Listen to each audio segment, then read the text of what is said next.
Most men speak of love as if it were a virtue, but to Schopenhauer, love is not noble. It is a trap. It's not a divine connection. It's the blind force of nature using your body to serve a purpose you don't even understand. He wrote, "Love is a trick nature plays on us to achieve her own ends. And yet, men write poems. They beg. They fall to their knees for something that was never about truth, only reproduction. You think you're choosing her because of soul and destiny, but it's just the will." His term for the unconscious, relentless force that drives all life, making you dance like a puppet. And the worst part? You smile while it drags you into slavery. Schopenhauer didn't hate women. He hated illusion. And to him, woman was man's favorite illusion. Not because she deceives him, but because he wants to be deceived. He craves the fantasy, the softness, the idea that she will complete him. But Schopenhauer warned, the sexual impulse is the cause of all tragedy. The moment you believe she is the solution to your suffering, you surrender your reason to a biological spell. You don't see her, you see what your instincts want you to believe. Her smile becomes salvation, her voice becomes prophecy. And just like that, you stop being a man and become a slave to a force you never questioned. Schopenhauer believed that the will, the primal blind force driving all life, cares nothing for your happiness, peace, or fulfillment. It only wants one thing: continuation, reproduction. And women are the chosen instrument. Not in a conspiratorial sense, but in a biological one. The moment a man sees a beautiful woman, he feels a pull. That pull is not love. It is not romance. It is not spiritual. It is the will hijacking your brain and overriding your judgment. You imagine connection. You imagine destiny. But your instincts don't care about your dreams, they just want her body. And yet you call it fate. You write songs about it. You call her the one.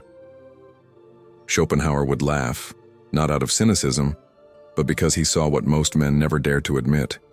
Your obsession is not divine. It is hormonal. He warned us that woman is not the problem. Your surrender to the will is. You see her walking by, and you feel something stir inside you. But what stirs is not your soul. It's your animal. And Schopenhauer's greatest fear was that man, intoxicated by this force, would confuse instinct with insight. And that is exactly what happens.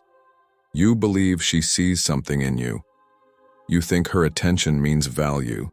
You think her affection means purpose. But the will doesn't care about your purpose, it only cares that you reproduce. And so, many men die chasing women they were never meant to love. They break their own values, abandon their mission, forget their strength, just to satisfy a feeling that doesn't even belong to them. And when she leaves, they say she destroyed them. But the truth is, you were already destroyed the moment you let biology wear the mask of love. Schopenhauer described the woman not as evil, but as nature's bait. Beautiful, soft, desirable, designed to pull man into a trap. And the trap is reproduction, not just physical, but existential. The moment you submit to her charm without examining its source, you are no longer making a choice. You are fulfilling an ancient pattern, a pattern that leads men to destroy empires, betray their honor, and worship illusions. He wrote, "The intellect of man is clouded by the passions of the flesh. You don't think clearly when she smiles. You don't see reality when she praises you. You interpret her presence as a miracle, when it may be nothing more than biology setting the stage for your collapse. And once you're inside the fantasy, logic is no longer welcome. You'll fight anyone who tries to wake you up, even yourself."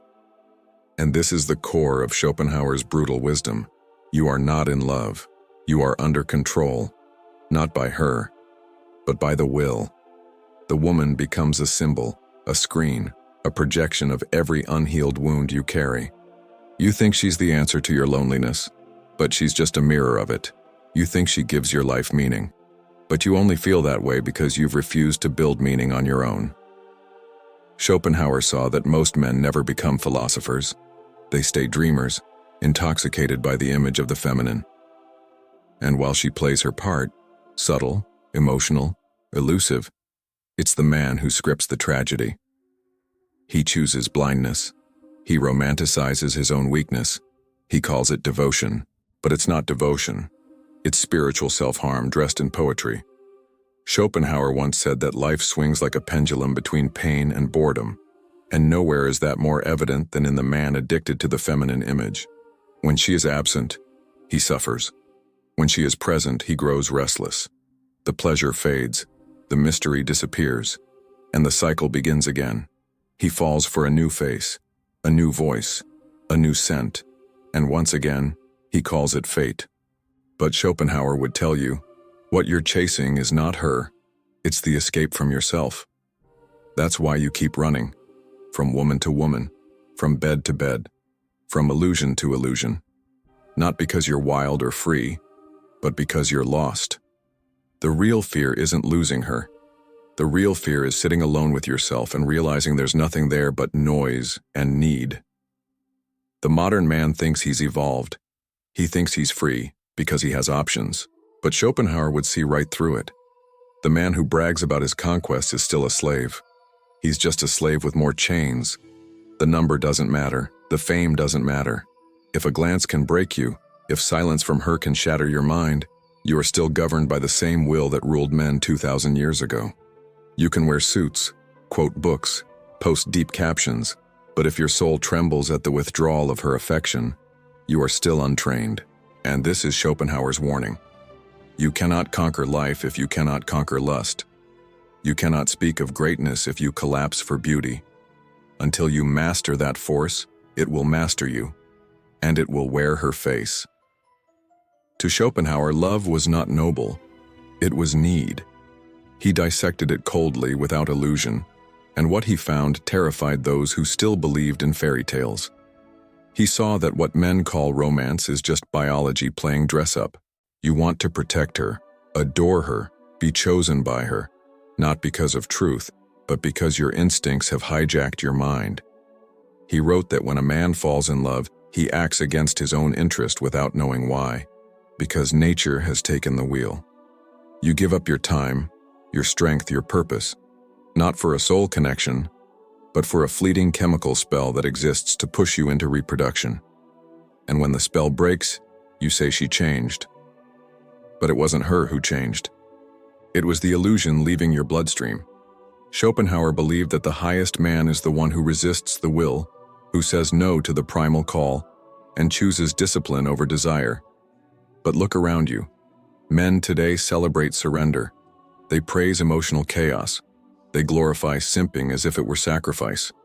But what they don't see is that every time they kneel before beauty, they shrink their own soul. They think they're loving, but they're leaking power. And the woman?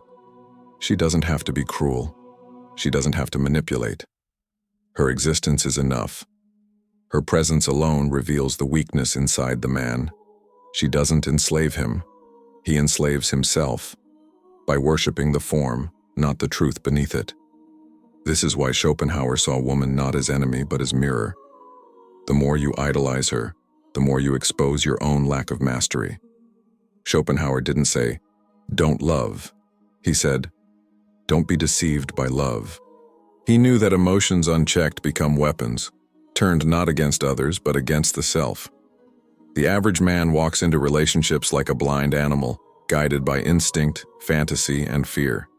He doesn't ask, "Is she aligned with my purpose?" He asks, "Does she make me feel wanted?" That one question, feel wanted, has made men betray legacies, abandon discipline, and lose themselves completely. And why?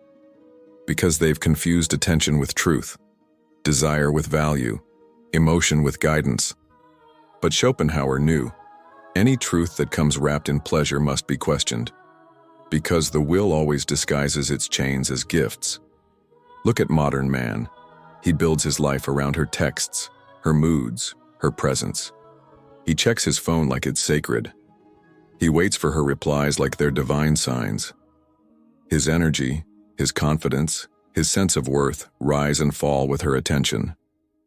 Schopenhauer would call this what it is: enslavement. Not forced, but chosen.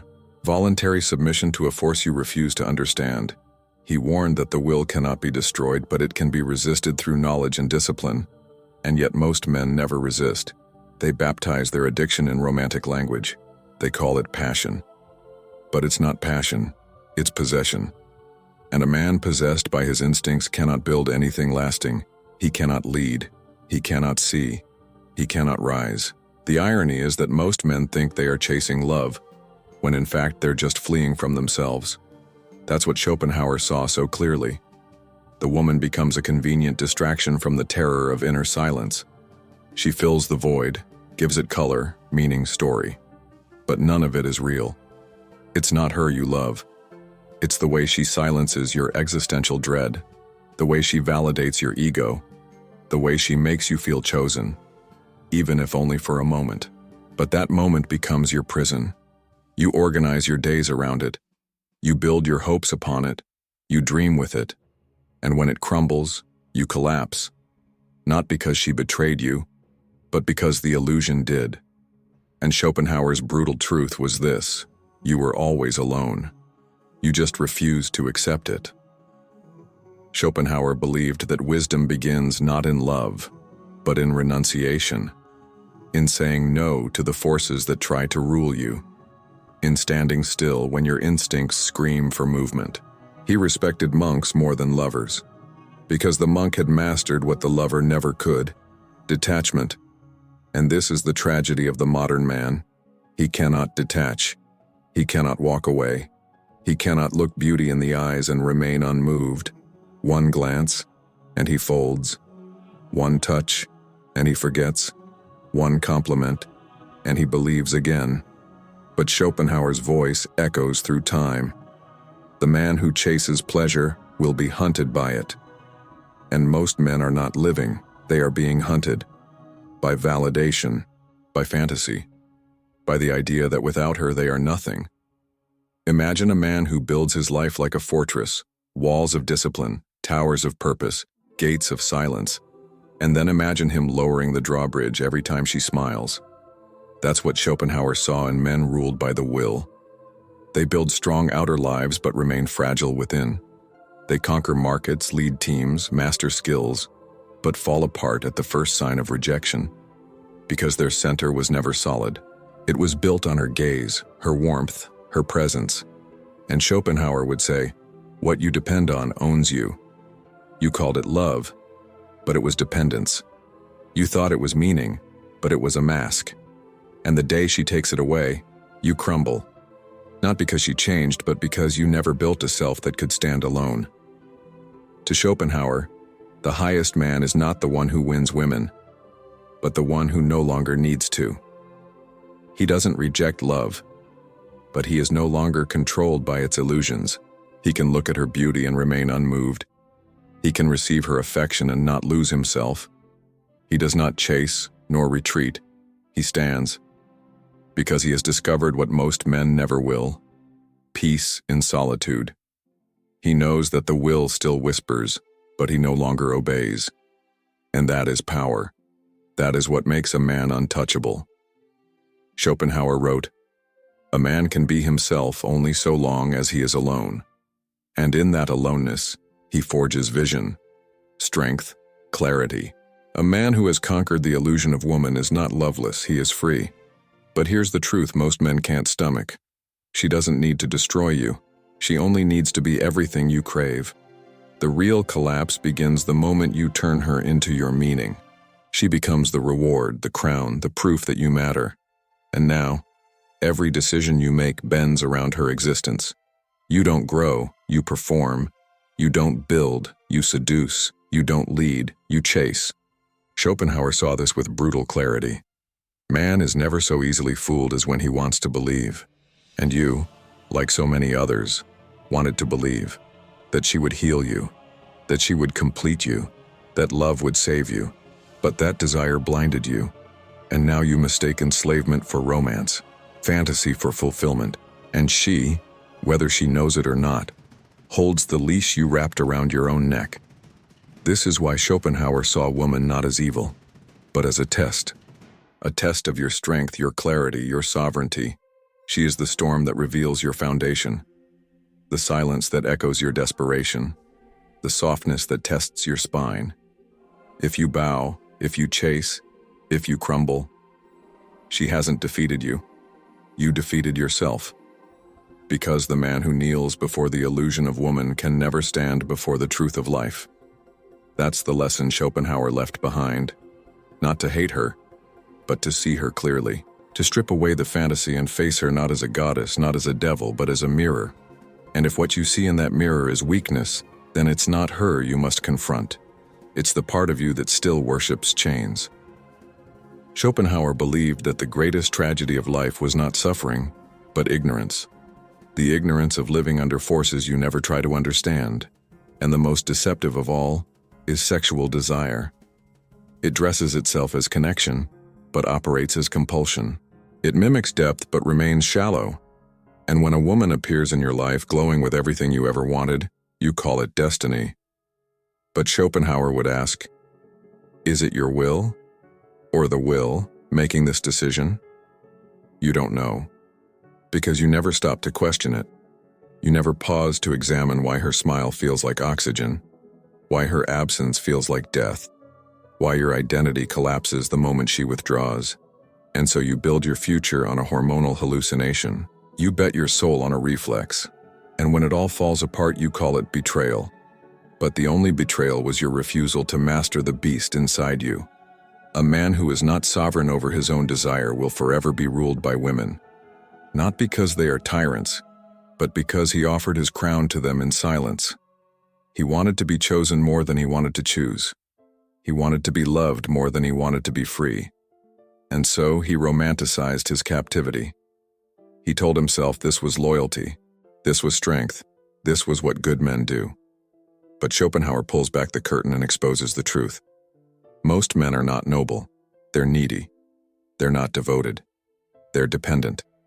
And no woman, no matter how pure, can respect a man who lives on his knees. You think you're proving your love, but what you're really proving is that you've never learned how to stand alone. Schopenhauer didn't offer comfort. He offered clarity.